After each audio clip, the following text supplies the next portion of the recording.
Ukhozi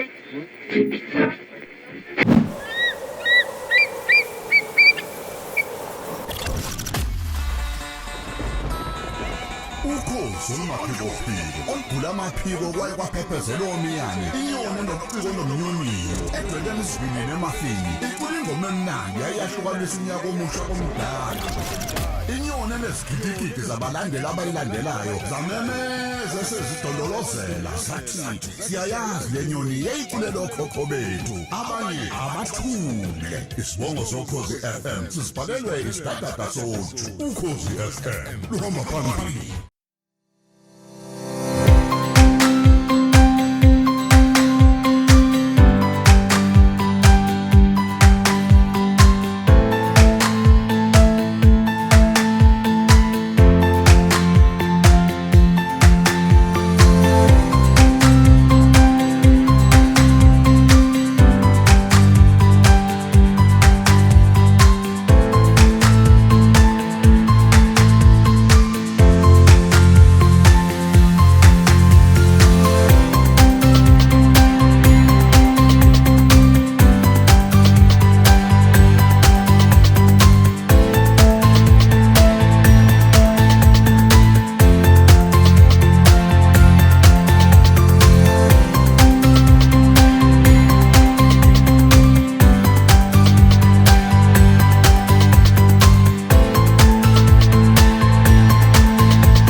namhlanje la noma ke sesibancane kanje kodwa inhloso yosuku namhlanje besizobamba iworkshop la esuke sinekhuluma khona ehlukahlukene ukhona abasuka kwaSamro ukhona abamanager ama-artist ukhona abaphuma abayibameli abadila nawo ama-artist abazochazela kabanzi ukuthi umthetho nomculo ukuhlangana kanjani nokunye okuningi abazokwazi ukuthi banitshele ngako noma banitshele ngolwazi kubona. I-program yethu ngenxa yokuthi sibancane kanje sizama ukuthi nje senze kube nje isiceshanyana esincane sizama ukuthi sihlanganise konke bezoshiwa abantu abaningi abahlukene ukuze beze ngaphambili bazonithulela lokho benithulela kona.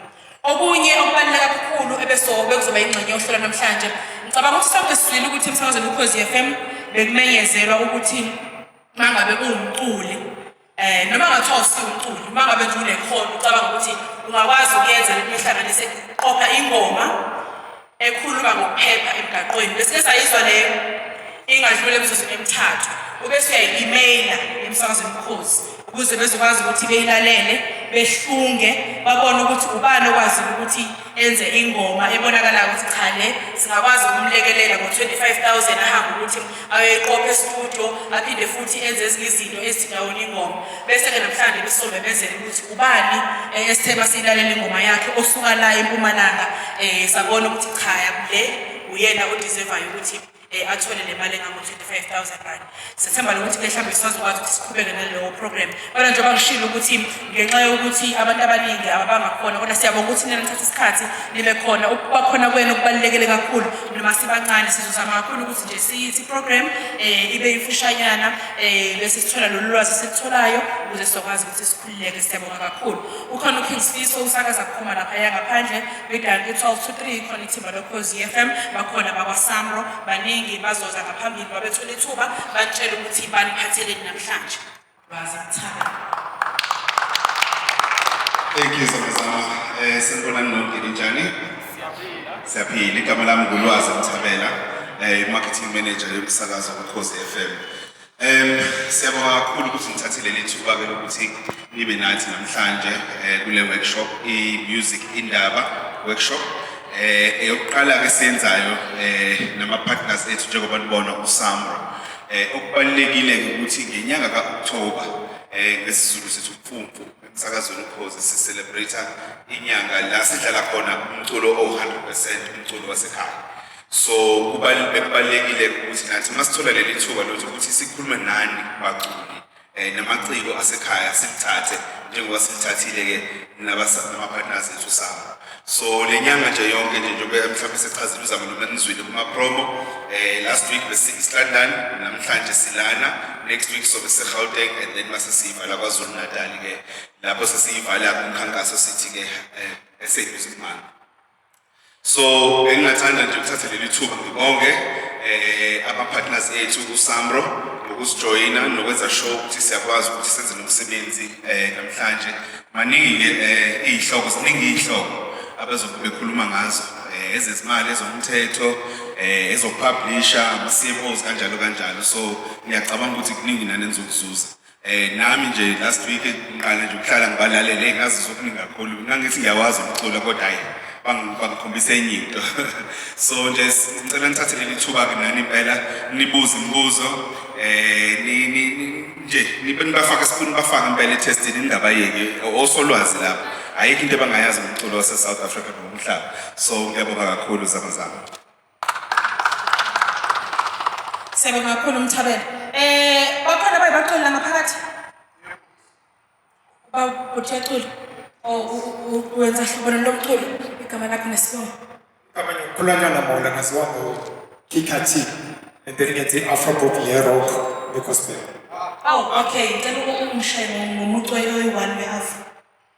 Sonke siyafuna ukufika emakhaya, sonke siyafuna ukufika simboneni zethu, sonke siyafuna ukufika sikolweni, sonke siyafuna ukufika simkonzweni zethu. Vum vum vum vum vum vum vum vum vum vum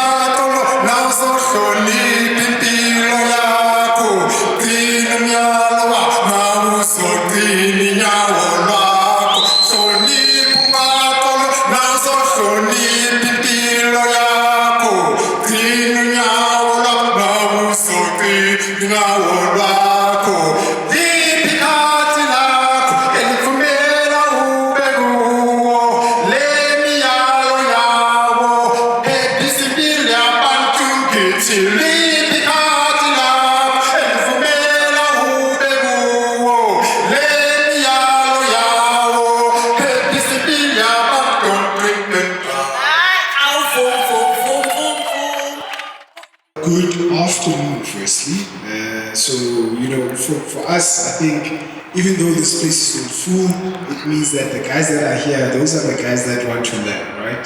So, yeah, we're going to obviously go with this, and please feel comfortable to ask questions. It means today you can ask as many questions that, as much as you want.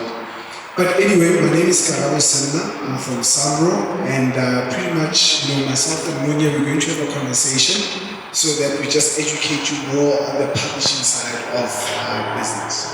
So now I'm going to talk to you about publishing.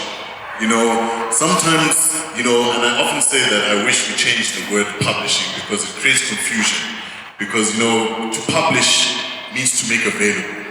So a lot of the time people think publishers are distributors. But I think the very important thing for you to understand is that's not the case in music. So I'm going to break down to you now what publishing means to music, in the music industry.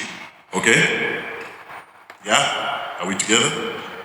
I can't hear anyone. Yeah. Thank you.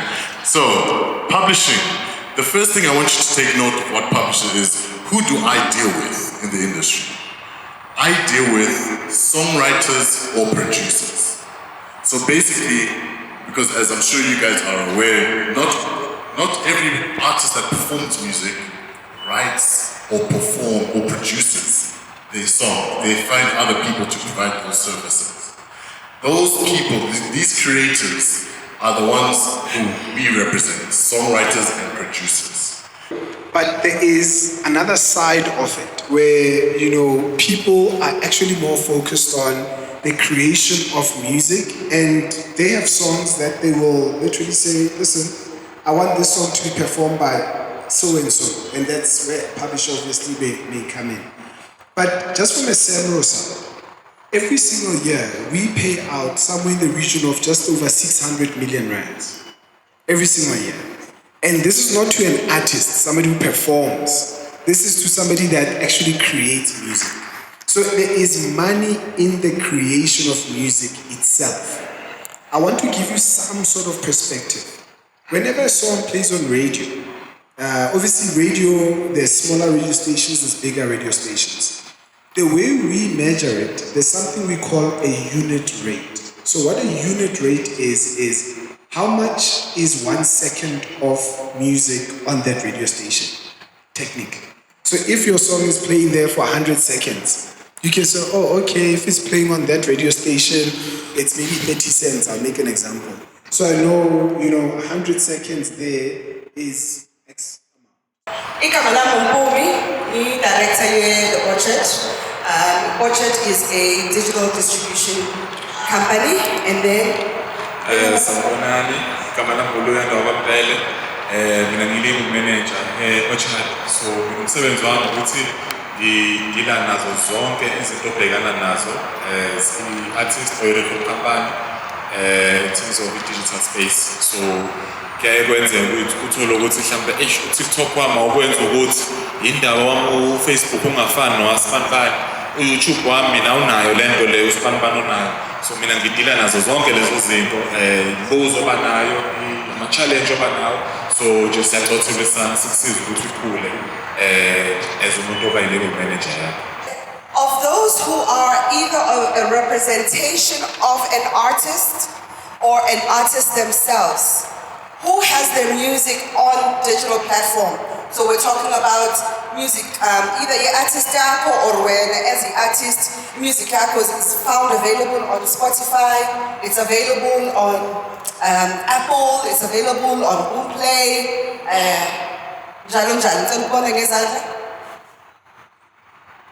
okay. Ulaba who are also artists or represent artists whose music is not on digital platforms yet. By show of hands. So zikhona zikho. So music yakho is not on digital platforms. Awusichazela ukuthi why?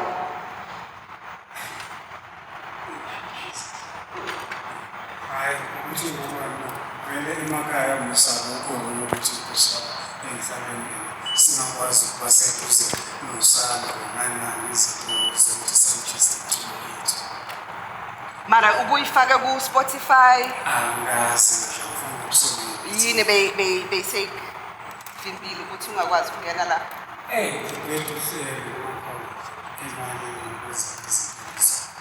Internet or ungazi nje nabo kudala more challenges. Siyabonga. Ukhona omunye mhlawumbe unawo ama challenges ukuthola ukuthi afake music yakhe kuma digital platforms. All right, asicale and actually ngicale kahle lento kungazi. So lapho we artist el record label, but sifuna ukuthi ikhampani yakho ongenani ibe nama artists awu 3 to 5 minimum okokuqala lokho. Okwesibili sibe sesibheka njengoba esho sisiphomo ukuthi uSpotify wawo wonke nama artists mangaki awushaya 1000 leli elidingakala ka Spotify regular. So ngingasho nje ukuthi mhlambe give or take ama monthly listeners akho asiqala ukukhuluma mhlambe mawukuthi wonke lama artists wonke ayawushaya 10,000 monthly listeners.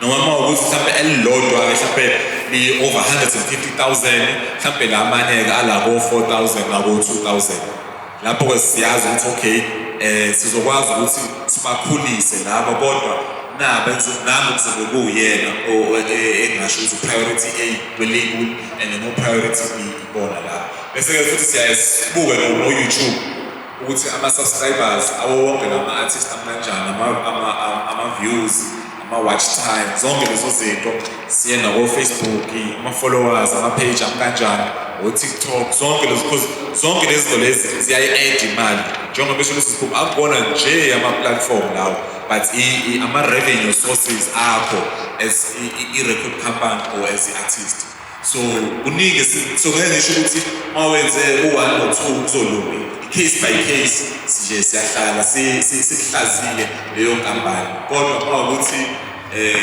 ufuna ukuxhumana nathi johannesburg@theorchard.com. Anything that has to do with entertainment, I'm a contract, I'm a contractual dispute, I'm a copyright, that's the work is where it's at. I always say the same thing, Bankulmang Entertainment. I always say the same thing. Understand the true copyrights in the song. If you remember anything else, yama copyright la I true in a song because izokusiza to understand our contract number 1 and it will help you follow the money. Lama royalties now they are dependent on what type of copyright we are talking about. Good afternoon. Zonke izinto ezimnandi. So our little session today is going to be in 2 parts. On my side, I'm going to be talking about Samro CSI programs and what we do at Samro to assist artists to develop their careers and to be better business people because music is a business. Because Usbo is in right, I will let him start with the intro. Okay, thank you so much, guys, man. Siyabonga kakhulu. Hey, Mpumalanga, yeah. That's what's up. Siyabonga futhi ukuthi sesafika la ngicabanga ukuthi le information efike namhlanje abaningi abangawazanga befike la bazoyisola kakhulu. Because it's very vital, especially if we want to get into the business of music. So nami ngizokwazi ukuthi ngibuze ama-questions but ubavanga ukumbopha kakhulu.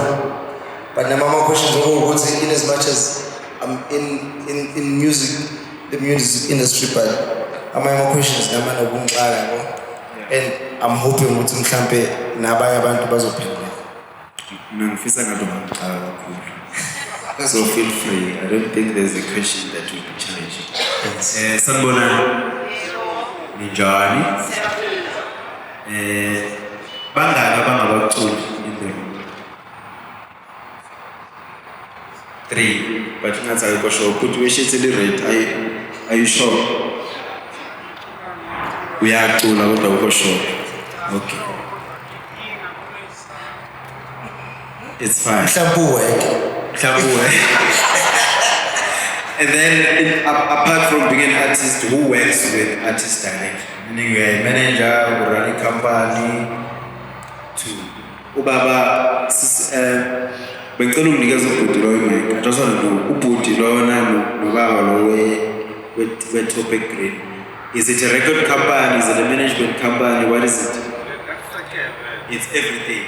How it goes. Ubhuti lona, it's everything. Yeah, that's the first thing. Within the music industry, people do everything.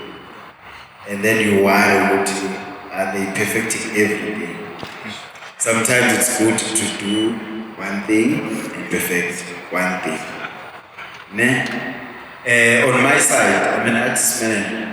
I've worked as an artist manager for a long time. But maybe because of the work that I do now, I represent a certain or a specific position. Because right now I run an institution that trains music practitioners, administrators, which is the Music Business Academy that is supported by Uzwe from FNB and also some. So that's what we do. We are behind music education. Anything that has to do with people who are working behind the scenes. Not specifically musicians, but what happens after you being a musician. What happens to your music, what happens to your brand, what happens to anything that has to do with you being a musician. Yeah. Mhlawumbe question yami nje izoba eyokuqala would be to ask ukuthi and if this will go on record, I'm so glad because even nama-artists amakhulu ngicabanga ukuthi lena esawaqala namanje masikhuluma ngama-masters as a manager yami ngi-artist nakho manje sengibhizi ngiyagura ku-Twitter nabo-DJ bani but I didn't understand ukuthi my manager said no, let's go and record it was bani. And then our next thing, I was just like having so much fun. Like what happens? Because I believe this is my song. So just let me explain it up.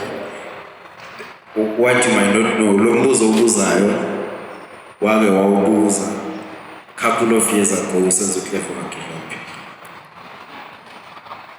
Probably 2012. So that's how far back we come with this thing. With Uchata and Mojako. Yeah. Definitely. So what Kumele says, a record label and a management company are two different things. A manager runs a management company. A record label executive runs a record label. You can do both as one person.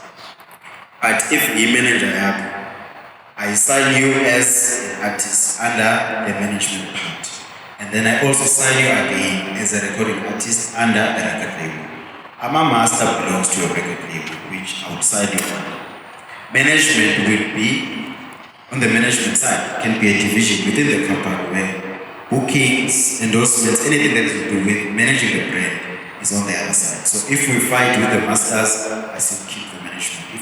If we fight with management, I still keep the master. So it's different things. A manager doesn't really own master. Some own, I do because I've got a record label.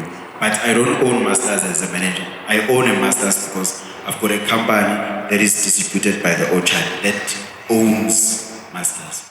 Yeah. Okay.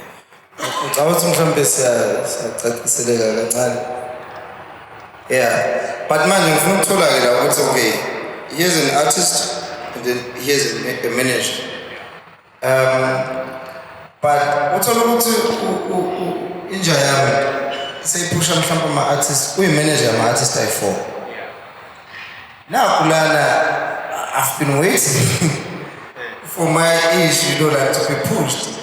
I got to imagine what I say. Let can be artist at that moment that we feel about he's doing well. And then second another commotion would say, okay, dude, like we feel like you're having so much in your hand. Why don't you just like maybe focus umuntu one? Who go where you decide as a manager, what's okay? Mhlambe angithatha abayithu, abayi3, angithatha oyi1 ngoba bazongisini. Usuyibona ukuthi mhlambe your influence in the industry was no, come this work, and then ugcina sebebani. How do you balance? It's a good question because when I'm a manager and I'm an artist, I was 6, 5, 4. I mean, I engage with a lot of people who are managers.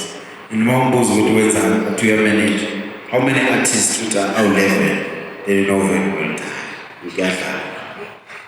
Because any reputable artist that you know, when it comes to management, it's that person and there's no one else. But this is the tricky part. Now I have a management company, which has 2 people who work under the company that manages the artist. We've got more than 1 or 2 artists, but I'm not dealing with those artists. But they're under the same company. You allocate or assign certain individuals to deal with this one and this one, because to manage an artist, you become a parent in a way. Wonke into so artist of 5, there's no way you do it right.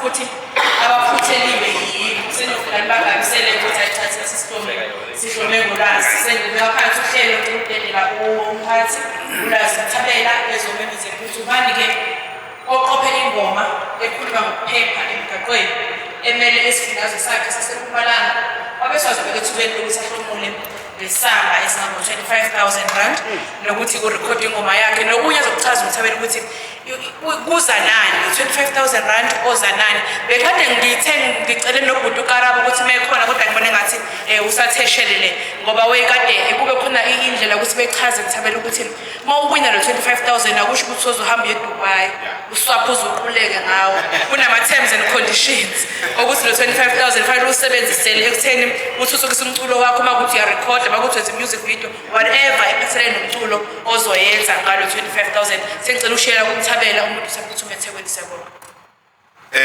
Siyabonga kakhulu ngicabanga ukuthi ke njengoba sesifike emaphethelweni isona isikhathi lesi sokuthi ke fanele simemezele kanye ke nama partners ethu iSamro muhle kakhulu umsebenzi ngicabanga ukuthi sesiwenzile kanye siqale eState Cape last week ngokwesibili ke manje sihlangana futhi siletha lokho sikulethe ebantwini kodwa ke ngiyacabanga ukuthi into ebalekile ukuthi sithi nje siyabonga ukuthi ngibongela nina kahle ukuthi nithola ulwazi olujulile kubantu abayingcitha buchopho kulento yomculo endimeni yomculo so zishayeleni izandla bafowethu zishayeleni izandla siyabonga kanti neSamro ngicabanga ukuthi indima edlalayo kulezi zomculo kunezamaciko ibaluleke kakhulu nathi yasisiza ke nathi ukuthi ke sikwazi ukuthi sisebenzisane ngoba le ndima yomculo ibaluleke kakhulu especially ka radio uradio ke ubalekile ebantwini empilweni zabantu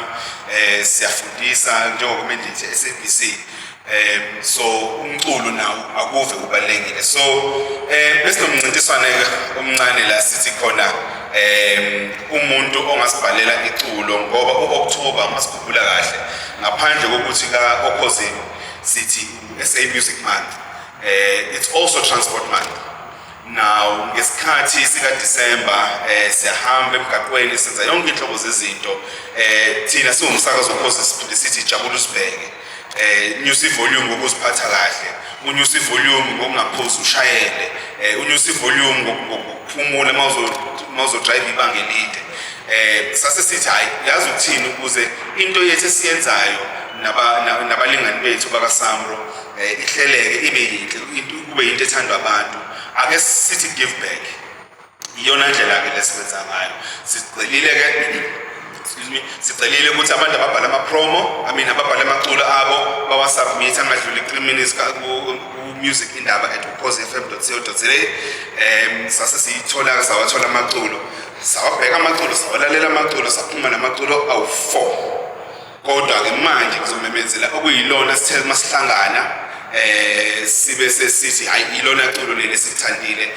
siyacabanga ukuthi ilona iculo esizosebenza ngalo so into ezokwenzeka ngizomnika umfowethu ukuthi achaze ukuthi ngokwakaSamro ungena kanjani labo 25,000 kodwa ngokumsakazo uzothi mawuseke sekukhethile uzothola nethuba lokuthi ukwazi ukurekhoda iculo lakho eKZN Music House professional lelo culo futhi izophinde futhi playlist futhi kusakaza Ukhozi uyabo so kuningi ozokuhlomula right so ukuze siqede ke umcimbi wethu sihlangane ngawo namhlanje ngicela drum roll